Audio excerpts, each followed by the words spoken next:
میری وفات کے بعد موسم سرما کی ایک انتہائی ٹھٹھرتی شام تھی جب میری وفات ہوئی۔ اس دن صبح سے بارش ہو رہی تھی۔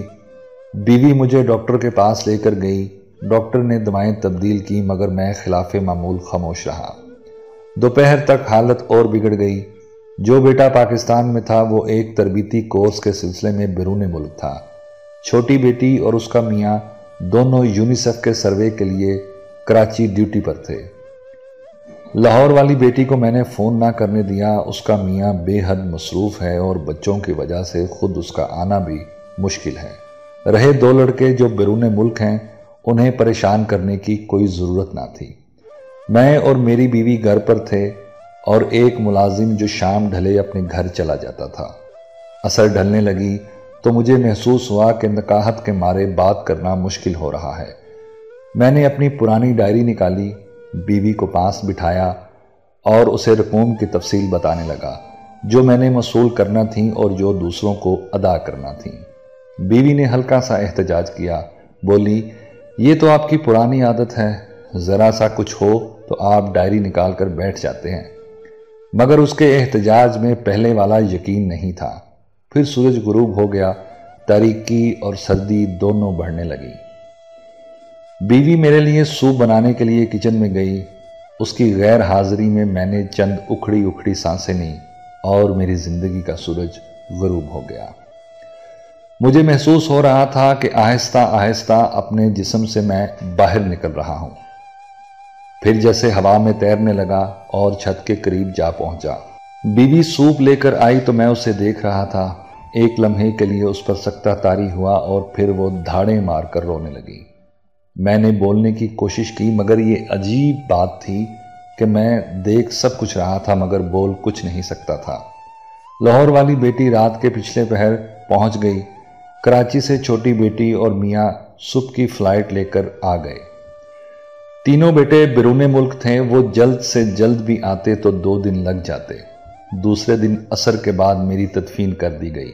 شاعر، ادیب، صحافی، سول سرونٹ سب کی نمائندگی اچھی خاصی تھی۔ گاؤں سے بھی تقریباً سبھی لوگ آئے تھے۔ لحد میں میرے اوپر جو سیلیں رکھی گئیں، مٹی ان سے گزر کر اندر آ رہی تھی۔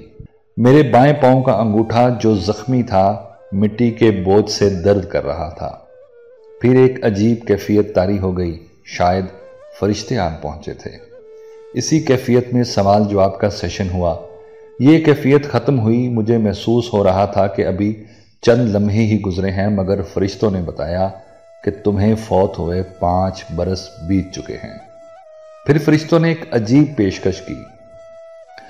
وہ بولے ہم تمہیں کچھ عرصہ کے لیے واپس بھیج رہے ہیں۔ تم وہاں دنیا میں کسی کو نظر نہیں آؤ گے۔ گھوم پھر کر اپنے پیاروں کو دیکھ لو، پھر اگر تم نے کہا تو تمہیں دوبارہ نارمل زندگی دے دیں گے، ورنہ واپس آ جانا۔ میں نے یہ پیشکش غنیمت سمجھی اور ہاں کر دی۔ پھر ایک مدہوشی کی حالت چھا گئی۔ آنکھ کھلی تو میں اپنی گلی کی نکڑ پہ کھڑا تھا۔ آہستہ آہستہ قدم اٹھاتا اپنی گھر کی جانب بڑھ رہا تھا۔ راستے میں کرنل صاحب کو دیکھا جو گھر کے باہر کھڑے تھے، انتہائی کمزور لگ رہے تھے۔ خواجہ صاحب بیگم کے ساتھ واک پر نکل رہے تھے۔ میں اپنے مکان کے گیٹ پر پہنچ کر ٹھٹک گیا۔ یہ کیا؟ میرے نام کی تختی غائب تھی۔ پورچ میں گاڑی بھی نہیں کھڑی تھی۔ وفات سے چند ہفتے پہلے ہی تو خریدی تھی۔ دھچکا سا لگا، گاڑی کہاں ہو سکتی ہے؟ بچوں کے پاس تو اپنی اپنی گاڑیاں تھیں۔ تو پھر میری بیوی جو اب بیوہ تھی، کیا گاڑی کے بغیر تھی؟ دروازہ کھلا تھا۔ میں سب سے پہلے سیڑھیاں چڑھ کر اوپر اپنی لائبریری میں گیا۔ یہ کیا؟ کتابیں تھیں، نہ الماری۔ رائٹنگ ٹیبل، اس کے ساتھ والی مہنگی کرسی، صوفہ، اعلیٰ مرکزی ملازمت کے دوران جو شیلڈیں اور یادگاریں مجھے ملی تھیں اور الماری کے اوپر سجا کر رکھی ہوئی تھیں، بے شمار فوٹو البم، کچھ بھی تو وہاں نہیں تھا۔ مجھے فارسی کی قیمتی ایران سے چھپی ہوئی کتابیں یاد آئیں۔ دادا جان کے چھوڑے ہوئے قیمتی قلمی نسخے، گلستان سعدی کا نادر نسخہ جو سونے کے پانی سے لکھا ہوا تھا اور دھوپ اور چھاؤں میں الگ الگ رنگ کی لکھائی دکھاتا تھا۔ میں پھر مردہ ہو کر لائبریری سے باہر نکل آیا۔ بلائی منزل کا یہ وسیع و عریض لاؤنج بائیں بائیں کر رہا تھا۔ یہ کیا؟ اچانک مجھے یاد آیا کہ میں نے چکوال سے رنگین پائپوں والے سوت کے بنے ہوئے 4 پلنگ منگوا کر اس لاؤنج میں رکھے تھے۔ شاعر برادری کو یہ بہت پسند آئے تھے، وہ بھی غائب تھے۔ نیچے گراؤنڈ فلور پر آیا، بیوی اکیلی کچن میں کچھ کر رہی تھی۔ میں نے اسے دیکھا، 5 برسوں بعد اتنی تبدیل ہو گئی۔ میری آنکھوں میں آنسو آ گئے۔ کیسے پوچھوں کہ گھٹنوں کا درد کیسا ہے؟ ایڑیوں میں بھی درد محسوس ہوتا تھا؟ دوائیں باقاعدگی سے میسر آ رہی تھیں یا نہیں؟ میں اس کے لیے باقاعدگی سے پھل لاتا تھا۔ نہ جانے بچے کیا سلوک کر رہے ہیں، مگر میں بول سکتا تھا نہ وہ مجھے دیکھ سکتی تھی۔ اتنے میں فون کی گھنٹی بجی۔ بیوی بہت دیر تک باتیں کرتی رہی۔ جو اس طویل گفتگو سے میں نے محسوس کیا وہ یہ تھا کہ بچے مکان کو فروخت کرنا چاہتے ہیں۔ ماں نے مخالفت کی کہ وہ کہاں رہے گی، بچے باضد تھے کہ ہمارے پاس رہیں گی۔ میری بیوی کو میری یہ نصیحت یاد آئی، ڈیرا اپنا ہی اچھا لگتا ہے، مگر وہ بچوں کی ضد کے سامنے ہتھیار ڈال چکی تھی۔